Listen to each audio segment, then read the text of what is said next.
Philip, Christ died and rose on Sunday. Exactly. But it looks like he didn't go away with all of the problems, even though he came to wash our sins. We are still facing some challenges. More problems. Look, I thought it would be some sort of a renewed energy, new week, so we'll cut down on the issues here in Accra. But it looks like day in and day out, the issues are piling up, and then it's not even getting any better. Have you heard the song, Problem Not the Finish? Problem, you know, the finish. Yeah, so there are a lot of problems in the country, and we can't stop talking about them until we get the authorities to resolve them.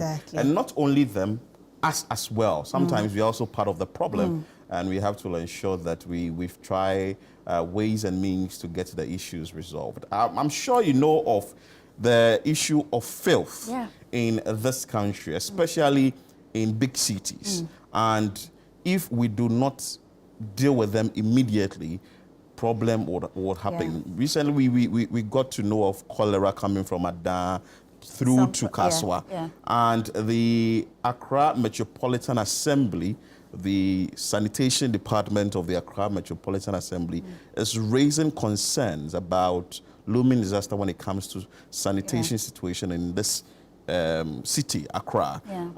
Landfill sites are getting full. We are not even getting landfill sites. You get to see the aboboya who comes to your house to come and take the refuse, and you don't know where he or she, where he's taking it to. There is a very disturbing issue I have seen in recent times around the Achimota forests. Jowlu, Abelinkpe, connecting Abelinkpe to Jowli, and you can see the Aboboya guys stationed there with the refuse, and they've packed there they can park there for hours, 5 or 6 of them, and I'm wondering, isn't it the way they are creating to dump the refuse into the bush? So there are a lot of concerns when it comes to dumping of refuse and all that. So if the authorities are aware of these issues, like the AMA is saying that there is looming disaster when it comes to our landfill sites, we should work on it immediately. We are going to bring you a report filed by our colleague Melody Fafa Potofe, who she went on the grounds to have conversation with some actors within the space when it comes to the sanitation space. And we would come back into the studio, have conversation on the issue of waste in this capital and the country as a whole, and find ways and means that these issues can be resolved. So let's bring you that report after we have more conversation on that. Accra is teetering on the edge of a major public health disaster.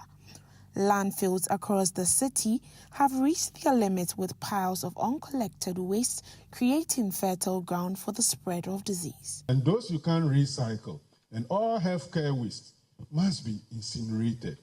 And there the pathogens will die in the furnace before the bottom ash is taken as an inert material to the landfill site. The AMA warns that the unchecked accumulation of waste is a ticking time bomb, one that could trigger a wave of illness across the capital.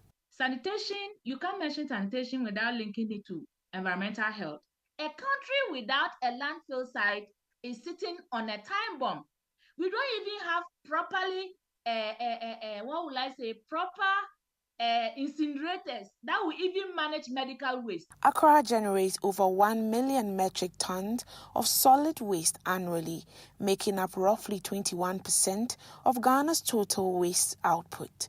On average, each individual produces 0.70 kilogram of waste daily, while shops contribute around 1.32 kilogram per day. Now, over 50% of this waste is generated from organic materials, while 16% is generated from plastics, with 6% and smaller proportions generated from inert materials. This is the engineered landfill site. What you see on the surface is only a fraction of the waste buried below. Other dumping grounds across the city lack proper engineering and oversight. Now imagine this: waste from hospitals, markets, households and industries all end up at these sites.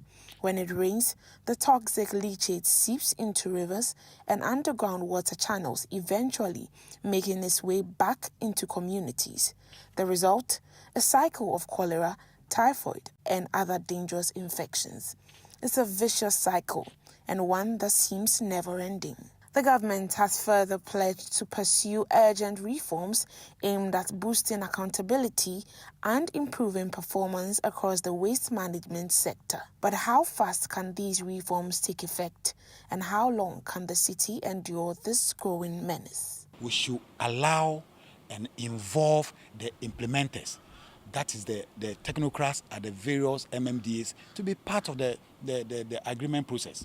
Because you don't sign contracts in Accra and send it to them to sign as witnesses. Whether they sign or not, their contract stands. Experts have expressed deep concern, warning that the consequences could extend far beyond disease outbreaks, threatening long-term environmental and public health. In an era of urbanization, where we would have genuine challenges because there will be more generation of waste, there is a need for us as a nation to have a holistic approach to the problem.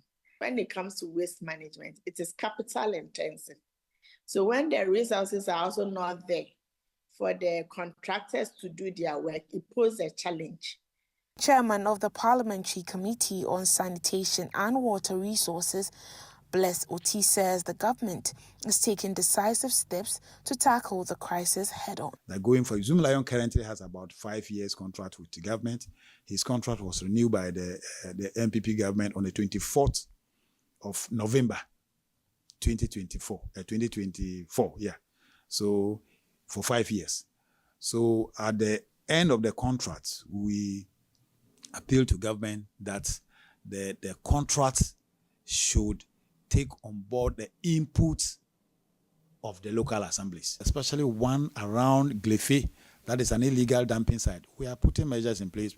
We are going to be meeting with the various stakeholders so that within this shop, before the end of this year, that refuse will be cleared from there, because they have to assign a service provider to quickly clear it.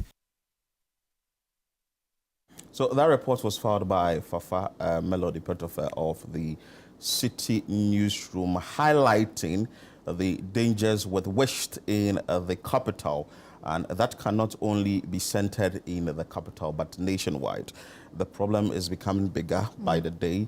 When you move to Makola or Kaneshi Market in the evenings, you can tell the volume of waste in the evenings. And what are we doing with this waste? We can generate it into something else that can really give us money. Or are there measures that must be taken to ensure that we resolve this issue? We are having on the line the chairman of the Sanitation and Water Resources Committee of Parliament, John Bless Oti.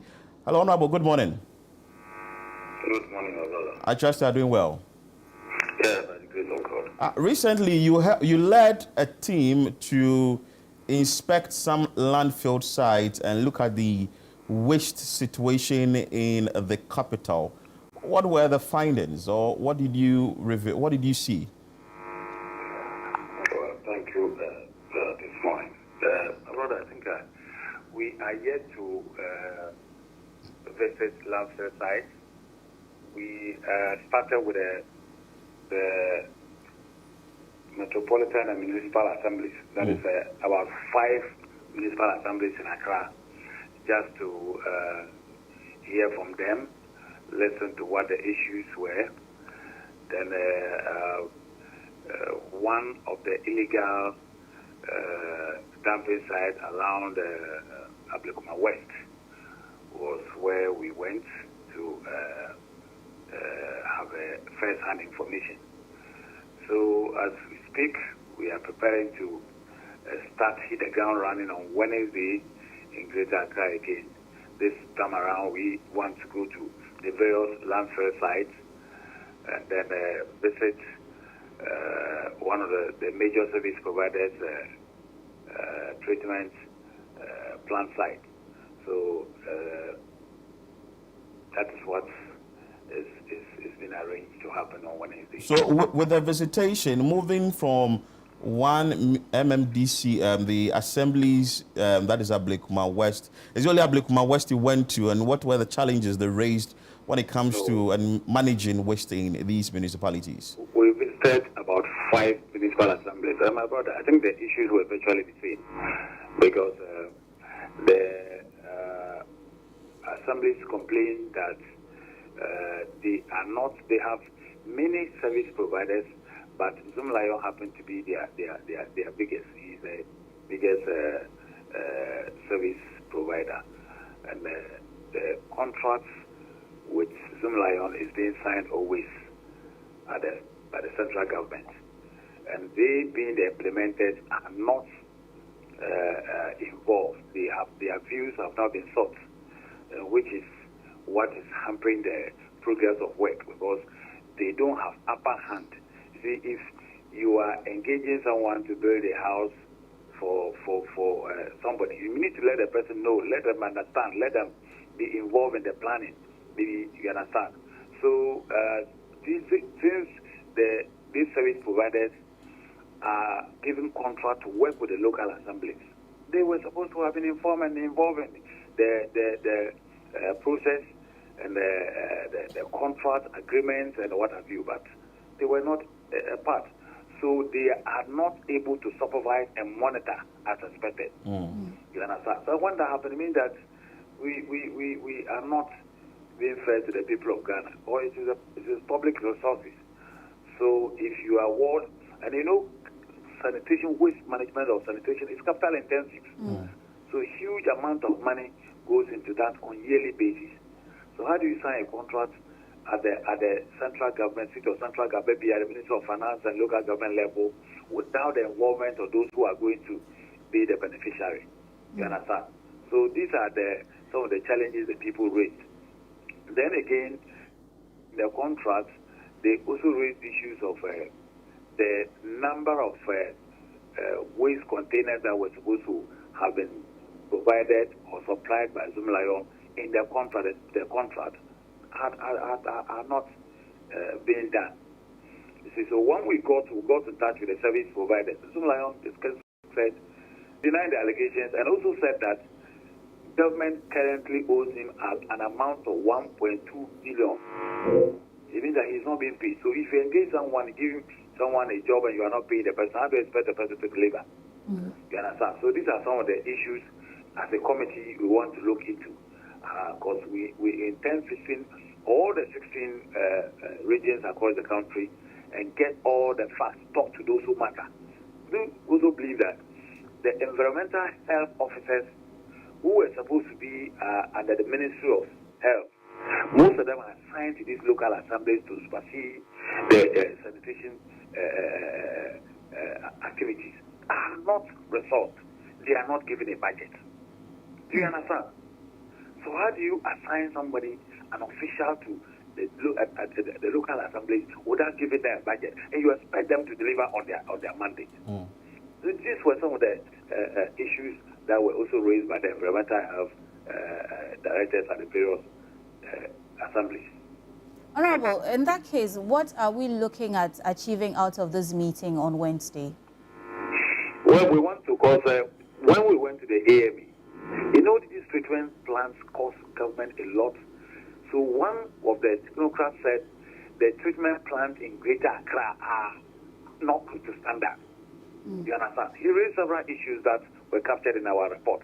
So we decided, no, we want to go there and see things for ourselves. But there are a number of them in Greater Accra. So we need to go as a committee, so that when we are preparing a report, we don't just based on hearsay and prepare a report. So we need to go there as a committee to have a first-hand informational view of it. So that is why we planned that on Wednesday we'll visit all the treatment plant site and the landfill site, because there are also issues that most of the landfills are getting full up, and if care is not taken as we go into the rainy season, there's a looming danger. So as a committee, we cannot sit down for this thing to start happening and consume the lives of our people. We need to find a solution to this problem as soon as possible. That is why we are on the ground. Most definitely. Honorable, finally, before we let you go, are there plans of any waste management infrastructure in the thought or going to come up in the meeting on Wednesday? Because we've seen individuals as well as private organizations or private individuals trying their best to upcycle waste products or also put them into some recycle products. Are we going to see some sort of a thing? Because even before we get to the landfill sites to sort of find a solution to that, we've seen our market areas, even people's homes. We as a people do not know how to handle our waste in general. So how are we going to handle that as well? Exactly like you rightly say, because we need to begin to, as a country, we are in the 21st century, so we need to begin to, as a country, find ways of turning this waste products into proper use. Because people, we can get gas out of this, we can generate fertilizer out of this. There are many other important products that can be generated out of this waste. So we are seriously going to put measures in place, and we have been in touch with the top hierarchy. We are not just doing this alone. So, and one of the critical issues, like I said, is making sure that we pay the service provider. When you pay, then you have no complaint. You understand? Then when the person violates or miss a form, you sack the person. You understand? So we as a committee are going to do everything possible that any service provider that is owing a certain amount of money is paid. And we also ensure that whatever agreement they have with government to supply a certain number of waste being and clear them, that they will make sure that it is adhered to. So we are not going to leave any stone unturned. So that is why we're moving around with the media. All the media houses in this Greater Accra, we invite all of them to be part of us. Because Accra must change. Our country must change. We cannot continue to go this line. And again, you, the media, should help us. Because our people will need attitudinal change, behavioral change of our people. You remember as far back in 2002, the late former Vice President Liu Mama started this campaign. Because the indiscipline in our country is just too much. As most of people, a chunk of this problem is caused by indiscipline. It is indiscipline. Because you know, most of them even are educated. You know you are not supposed to throw refuse out here into the gutters or into the drains, but people do. You understand? So these are some of the things we must begin to put measures in place. And one other shocking issue is also that the assemblies, the bylaws at the assembly. I have been an assembly member before. Assembly, how can you run on this show without bylaws? The assemblies have no bylaws because their bylaws are not gazetted. How are you going to hold these offenders responsible and begin to deal with them and implement these bylaws? Do you understand? So the bylaws at the local assemblies are not gazetted. So it means that virtually they have no bylaws. When you visited the Ablekuma West area, I'm sure it's around Glefe where you find the illegal landfill sites. Was there any instruction given that that landfill site should be removed from there or closed down? Immediately, because according to reports that research from the health ministry showed that a number of people have lost their lives over the years due to the cholera and the other related diseases as a result of that dumping site. It is terrible. I wish you visit there yourself and see what the people are going through. So it has to be cleared immediately. We cannot, to sit down to allow this.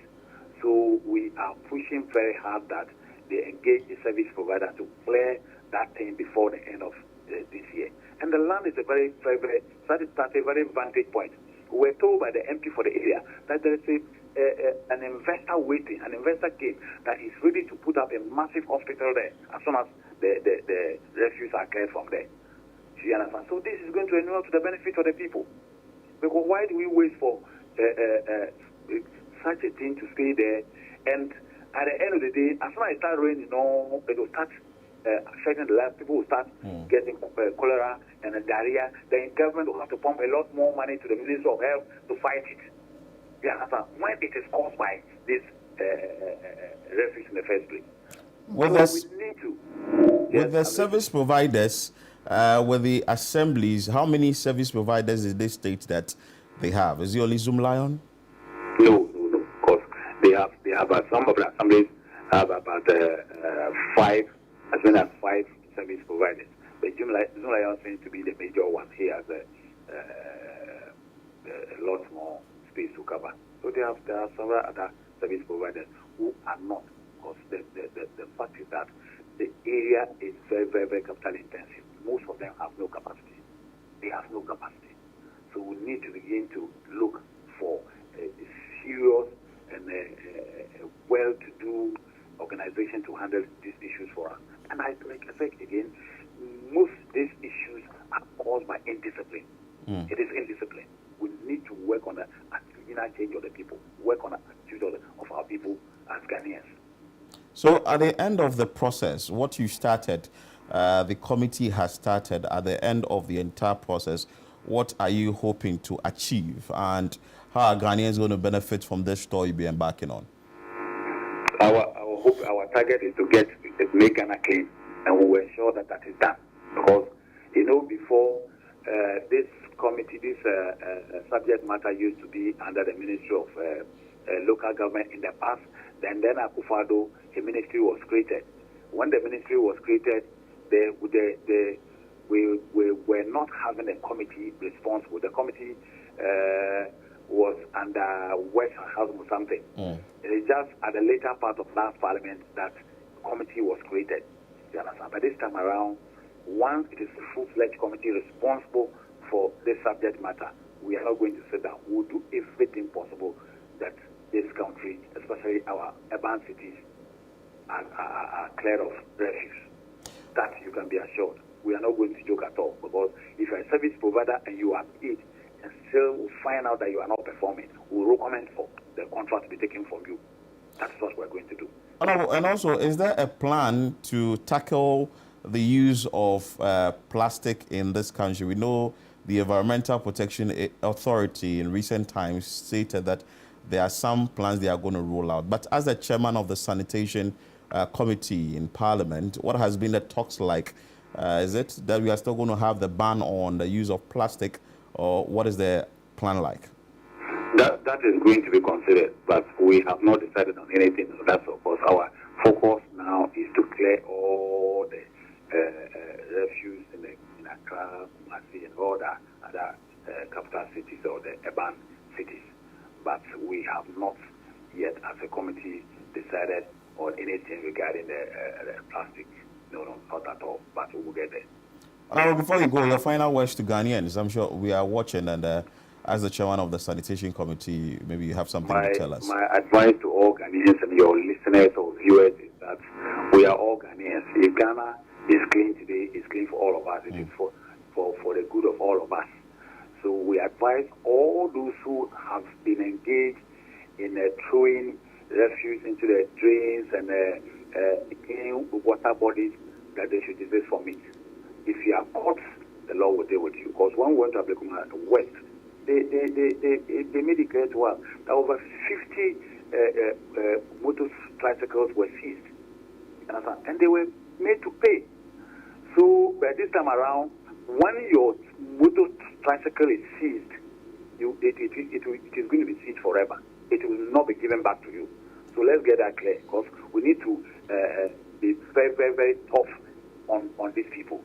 So we appeal to all Ghanaians to get on board. This fight is not going to be the fight for the Select Committee on Sanitation and Water Resources alone. It is going to be the fight of the media, all of every citizen of this country. Even if you are a foreigner and dwelling in Ghana, if Ghana is burning, it will burn you. So you are now more or less a Ghanaian. Let all of us get together and fight to ensure that we'll keep our country clean. Right. Well, thank you so much for your time. Honorable John Bless OT is the chairman of the Sanitation and Water Resources Committee of Parliament.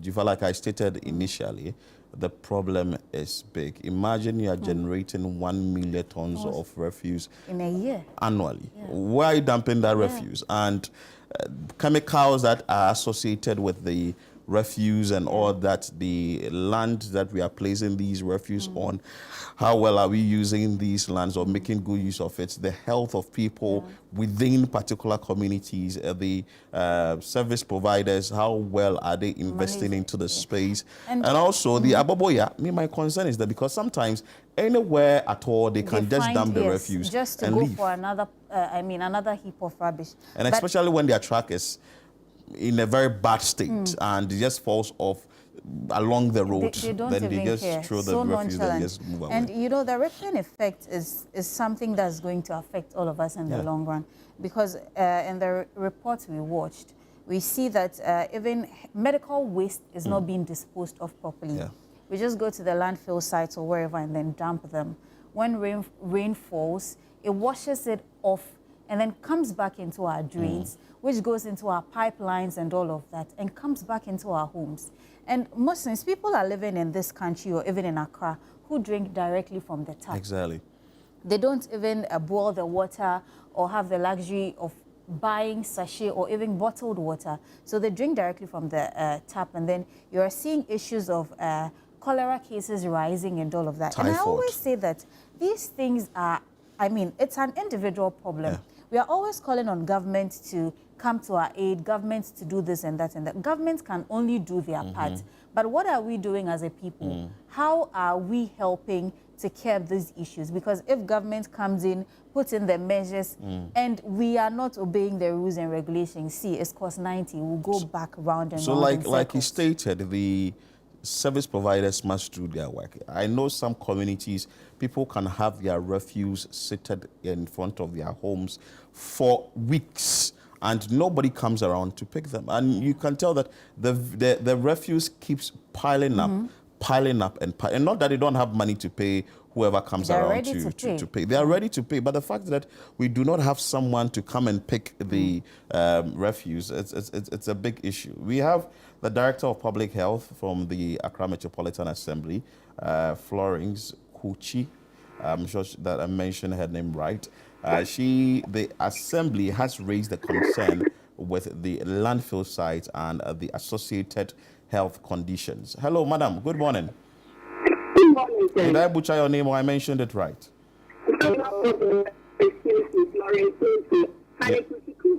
Yeah. Your line is not stable. If you could position yourself well. My line is not stable because I'm traveling. I told the guy I'll be traveling along the line. So if the call comes and goes through, that will be fine. Okay, so I think it's better. So first of all, you have raised concerns about the waste disposal process in the capital.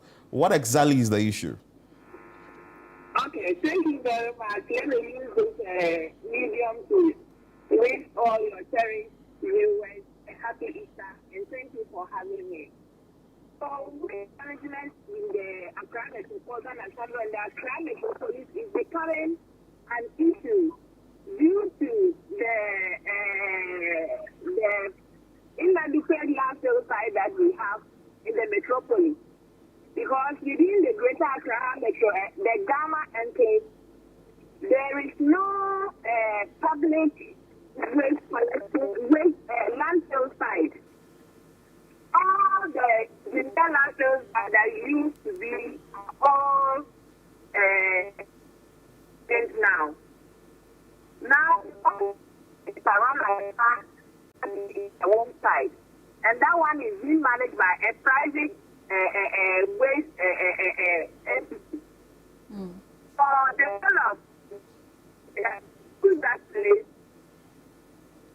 Sorry, we are losing you. Maybe we would have to reconnect again, re-establish network with connection with you, and have a better line and have a conversation with you. Maybe producers can try other means of getting in touch with the Director of Public Health from the Accra Metropolitan Assembly, Florence, because what she's saying is something very important. She's saying that we do not have landfill sites in the Greater Accra Metropolitan area or the Gamma area. So it tells you that we do not even know where we are dumping the refuse. Yeah, we just carry it, and then wherever the spirit leads, we go. And know what people are now doing? They are using the refuse to fill up water bodies. So it gets to a level, now they can get gravels on and now build on it. But we understand Florence is back. So, Madam, you were telling us the issue with the waste disposal in the city. Yes. So as I was saying, so now we have just one private landfill site. And looking at the amount of waste that is being generated, let's just use only that Metropolitan Assembly. A daily generation, we generate about 3,000 tons of waste every day in the Accra Metropolitan Assembly. And then it is not just only the Accra Metropolitan Assembly that sends their waste to this thing. So the is becoming so what we are saying is, should this landfill site get full, and there is no government landfill engineer, and that one is not an engineer landfill site, it's just an ordinary thing that we are trying to fill. And if that place is full up, where are we going to dispose of the waste that is being generated within the Gamma enclave? So what we are saying is, instead of practicing the linear waste management, that is the production, collection, transportation, and disposal, we should shift into the circular economy side. That is production, separation, treatment, then transport, and then disposal. This shows that when people they can do source separation, and when they do the source separation, they use the one will be used to recycle. The other waste can be used to prepare compost. Compost can be channeled into our cycle. Then the start to by and the pressure go forward. Because if it is not an engineer landfill site, research checking systems are not there. So when the waste is being circulated, the research will be done. And well, we are still having issues with Florence. She's making a very salient point that we would have to, in any way, recycle what we can recycle, get the rest into compost, and at least move it from one state to the other. Yeah. But it also comes in with technology. That brings us to the point where government must have a political will to change it. If we whip up the citizenry that, well, this is what we are supposed to do. I produce or get the waste in my house, bag it well, separate it well, and all that. Somebody has to come and take it away. Of course. Yes. So the provision for the landfill side, other machines, other things that are needed for us to get to a better stage with our waste disposal. Well, I always say the buck still stops with leadership. Because if leadership doesn't come into the space, whatever we do as citizens, we wouldn't get results. And so, Philip, it's interesting how private organizations or individuals have taken it upon themselves to sort of salvage the situation or do their best. And sometimes when you look at an individual trying to do all of these things, the person do not have the funds to. They are only trying with the little they have.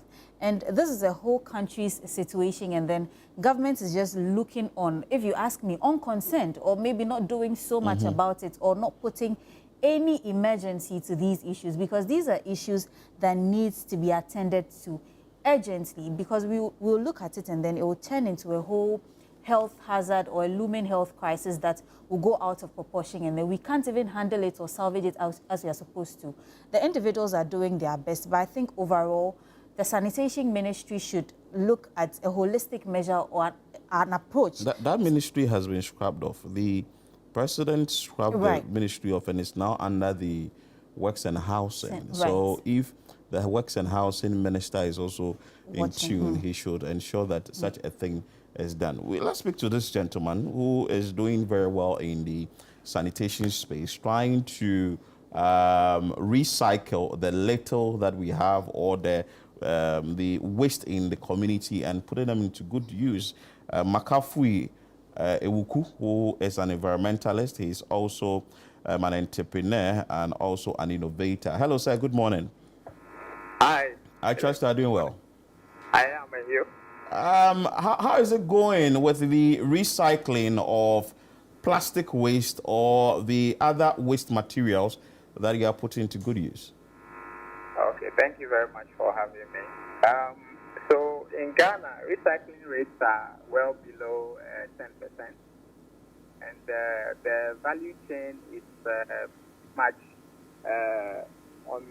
mostly on the informal side. I mean, most of the traditional waste management companies are doing collection and dumping at landfills. Some of these landfills, and most of them are not engineered landfills, compounding the problem. But there are a few companies, including Macintosh Africa, where we are trying to make sure that we have an effective value chain around how the waste is recovered, how it's transported, how it's processed, and then what it can be sent into, because we believe that if we're able to figure out the innovation side of the whole process, it can create jobs for especially women who form 60% of the workforce in the state, and then other young people. And then we can give a second life to the space that can go beyond 20, 30 years or more. So, going on. Right, McCaffrey, for you, who is an individual and also an environmentalist who is trying to do your best in terms of recycling, how challenging or how difficult has this been for you? So, a couple of things. When I started my project in 2017, I called myself the accidental entrepreneur because I had never really planned to start a business from it. I was just trying to start from plastic waste. But there are a couple of things I quickly realized. After 2017, there was no national plastic waste management policy. I had the privilege of contributing to that policy with the UNDP Waste Recovery Platform. That got passed into Parliament by the Parliament of Ghana in 2020. So there was not even a law to decide or guide as to how recycling or how plastic waste management should be done. And God willing, we now have the law. Then also, there's a challenge of acceptance. I do innovation, so I make products and I commercialize products from waste. And the culture of Ghana is that waste is seen as something that is supposed to be thrown away, that's supposed not to be used in the home office space. So no matter how valuable the things we are creating, there's a mental blockade for citizens where you have to still do a lot of work to get them to be able to accept the product you are making and get them to try it out that is relevant and useful enough. So the cultural problem is also there. Then there's also a funding challenge, even from the traditional banks, where for recycling and innovators in that space that the big restricts a lot of research and development. It's important for us to have a financial instruments that are flexible, more flexible enough for us to go on the journey to creating solutions. We don't have that, and that's a big challenge. Then in terms of support from government and the ecosystem, it's a big challenge. Most of the support I received up until this year were mostly from foreign organizations and foreign donor organizations. And I always say that for us to fix the problem, we need to put our own means in solutions that can work. And we have the solution. There's a company in assignment that does the pavement blocks from plastic waste. There's a company in the Darkuman that does wood-like lumber from plastic waste. I do school desks from waste. I do other products from waste. So we have young people who have created these solutions. And if we can create a native environment to support these young people, we can stop the collecting and dumping to the innovation side where we are creating a value chain that creates sustainable jobs for women. Most of the women who collect waste in the sector are anywhere below the minimum wage in Ghana. And the conditions that we need to work are not very good. So if we can invest more in the innovation side, we can create sustainable jobs and decent jobs also for young people and women. Right. McCaffrey, you've been doing this since 2017. That's 8 years.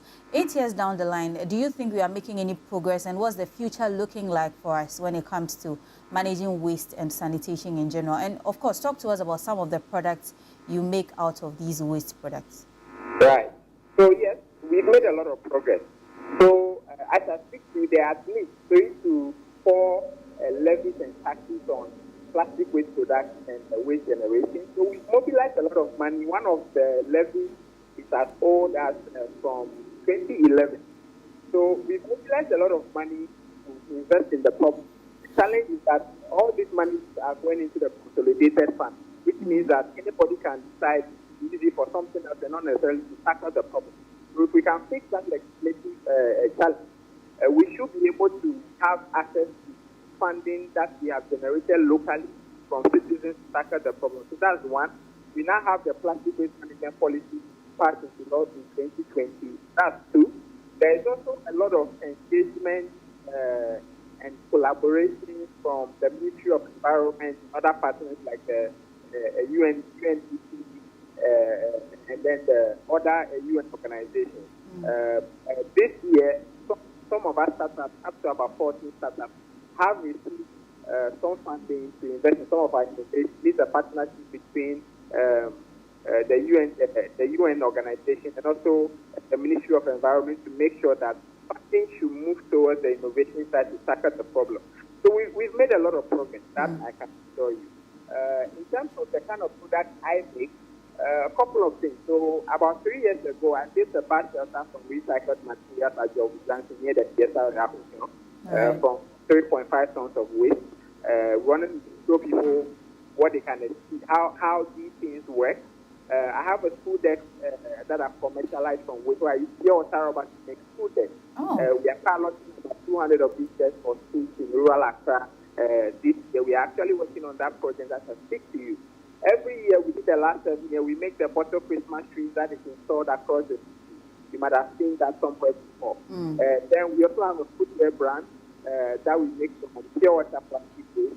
And then we've seen a giant plastic bottle that is used to recover plastic waste across the city, anywhere in the city.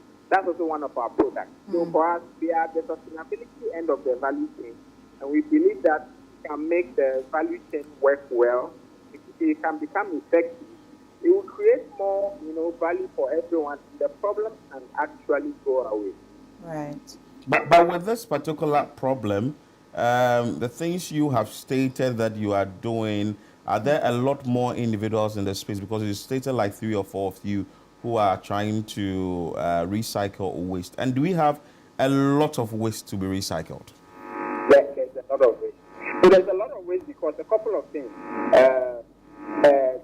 We have not banned plastic waste. The Galamsey problem means that the water that we are drinking is becoming a bit more contaminated. There are more than 16 of our water bodies are polluted. And the fact that people don't trust the tap water means that people are going to be drinking more from the pure water sources. So that's one challenge. Then also, there's a lack of effective waste recovery and waste collection from the lorry station, the market. These are two major places that generate a lot of waste.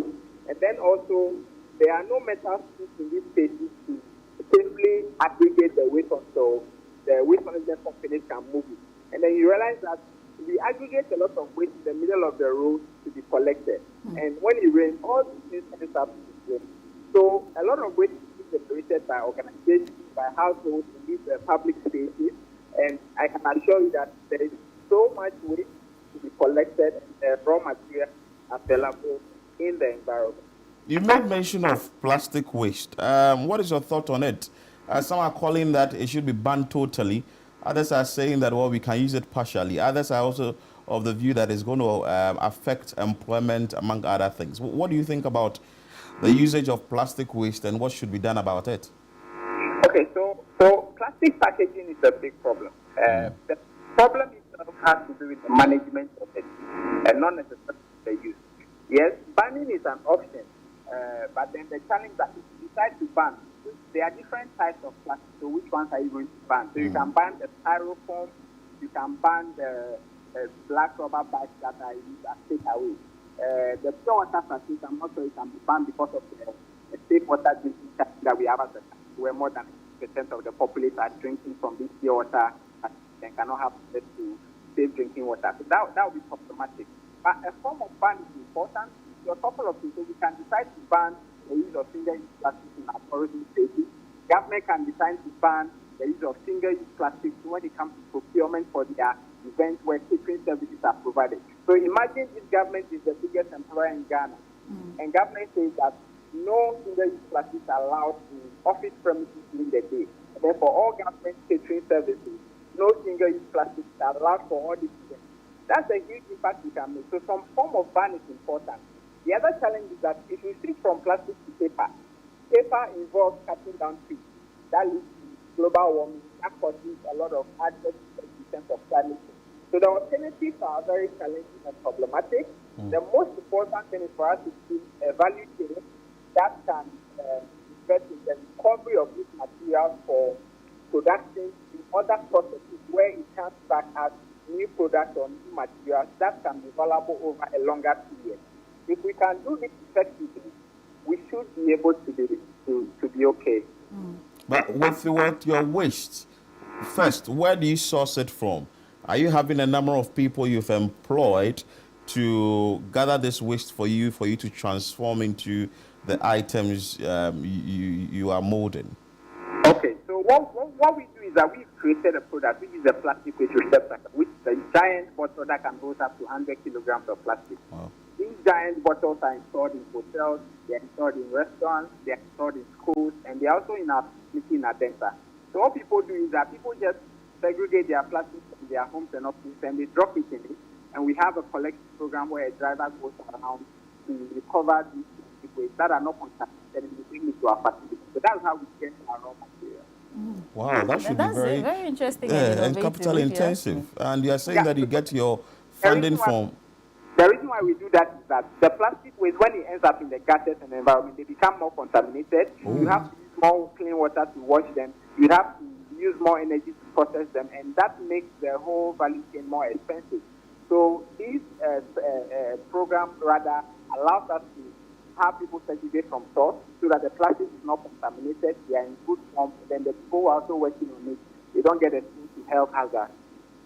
How many hotels are you at currently, or institutions are you located? Yeah, so currently we have about 200 pieces of the receptacles out in the country, in 4 major regions. They are in mining sites, they are in hotels, they are in schools, and then they are in public spaces. So we have about 200 receptacles that can recover 100 kilograms of waste at least once or twice a week that we've installed so far. Your products, how do they move? Are they bought? Who buys them? How do you advertise? How do you get them out so that you can get more waste and recycle? Right. So we have different types of products for different categories of customers. So the receptacles, for instance, we make those for mining companies, banks, beverage manufacturers, and schools. But for the footwear, they are for the general public. And we had a partnership where we had a shop at the Municipal where we sell, but we also have an online shop where we sell, and we also have our facility in Adenta. So it depends on the type of product. For our food X project, we have development partners and private organizations who fund it for us to produce them for schools. And then we are currently implementing a Ministry of Environment and the UN project where we are producing about 500 decks on the pure water rubber that will be distributed to schools that don't have food decks and the children are living on the floor. Right. Makafui, do you have or have you tried to get government involved to make this a bigger project? Because your innovations are very, very interesting. To think that you are making decks and sandals out of plastic waste, that's very interesting. In the future or in the long run, what's the plan for you? Right. So for me, as an entrepreneur, the main aim is to be able to create and commercialize products from waste. That's the bigger challenge, the commercialization aspect. People are doing amazing stuff from waste. The bigger challenge is that most people are not able to make them commercialized. It can create jobs and then also can take away the problem. So the main aim for me is to be able to create commercial value from the items and be able to create jobs for people and then find a market for it. Of course, we've been engaging government over the last couple of years. There's been different levels of engagement, there's different levels of commitment. But then, as I said, we've currently won a grant support from Municipal and Environment and UNIDO, where we are building 500 decks that will go to schools and 50 of the receptacles that will also go to schools for waste recovery. Wow. Macintosh, before you go, a last question. Are you enjoying monopoly, or for what you are doing, you have other individuals doing same, or you still want more people in the space? There's nothing like monopoly. The waste problem is a big problem.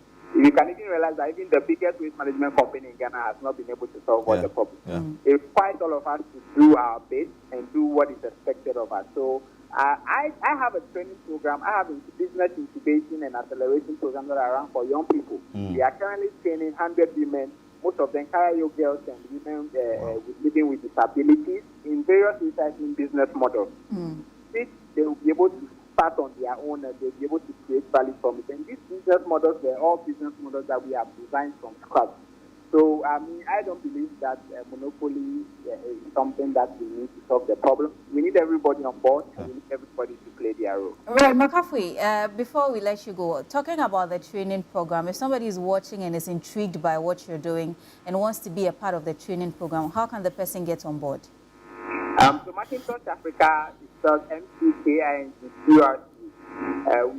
We are on all social media platforms. We have a website. Our office is in Adenta. We are near the Roman Church in Adenta. Okay. You can reach out to us for training. We do training for schools. We do training for individuals. We do training for companies. And we do training on behalf of other organizations. So anybody can reach out. My contact is 0243 548478. 0243 548478. Right, Makafui, thank you so much for speaking with us. Yep. And If everybody is doing this, I'm sure waste will go down. Yes. Reason is transforming it into desk, like sandals. I'm blown away. Getting your position at the hotels. I'm blown so you away. get the waste there from that place direct to the factory. Yeah. And you are getting support internationally. Yeah. You've not really gotten support locally. And you are pushing yourself to do this. I think that, like he stated, there's no monopoly in the waste management space. Yeah. So if a lot more people can get into it, the better.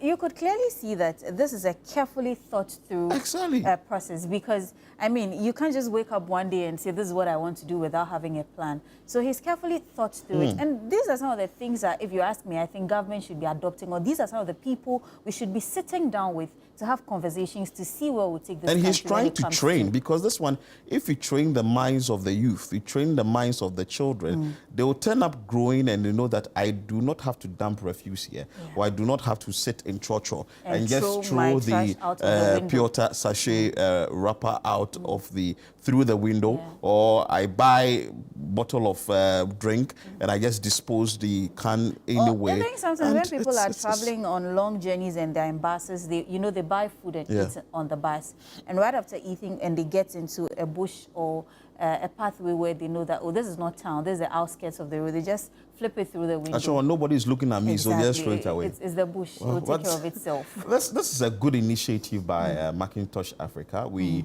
are very interested in this, so maybe we would engage in more on this. But the bigger problem is about how to manage waste in the capital and the country at large. We understand that at least 1 million tons of refuse or waste is generated annually. You are still watching Breakfast Daily here on Channel One TV. We'll be back with more.